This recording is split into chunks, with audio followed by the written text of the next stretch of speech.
Ang puso ko nagdurugo, nagdurugo ang puso ko. Magkasama tayo.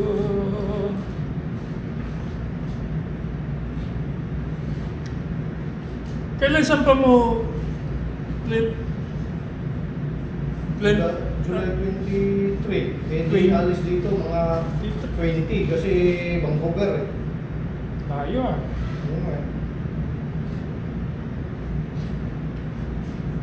Natatakot na ako sa mga eroplano ngayon. Lalakas ng turbulence na sa taas eh.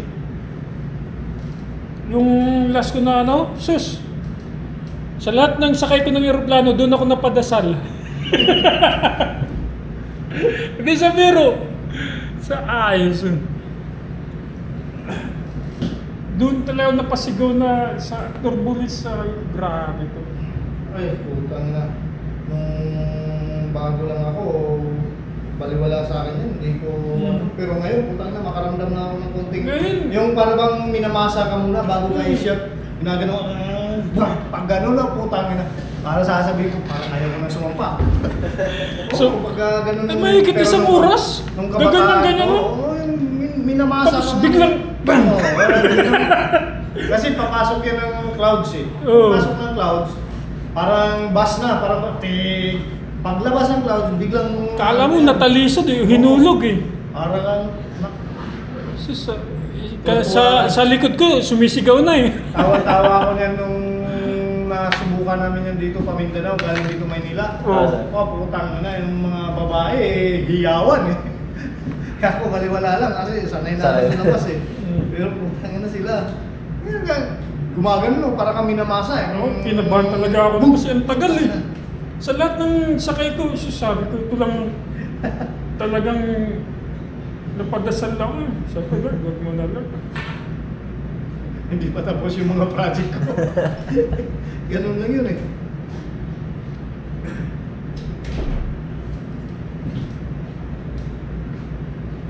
Tinawagan na ako.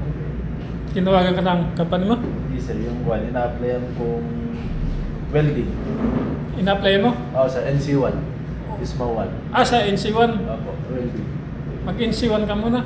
Ay, habang naghihintay siguro. Oo, kukunin mo na lahat yan. Kuhanin mo na yung mga training habang nagpilta eh. Pampaganda ng resume. Welding. Di ba sir, ayos naman na puntos yun kung may welding ka siguro? Welding certificate, NC2.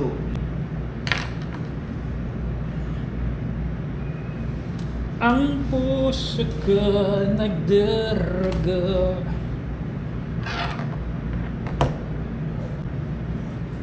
Gusto ko sana mag-content scandal eh. Para mabilis ang views. Bilis talaga nun. Sabi ko nga doon sa isang kasama, tumakbo ka dyan pre ng hubad oh. Talagang viral ka niyan. Takpan mo lang yung mukha. Puti ng buko.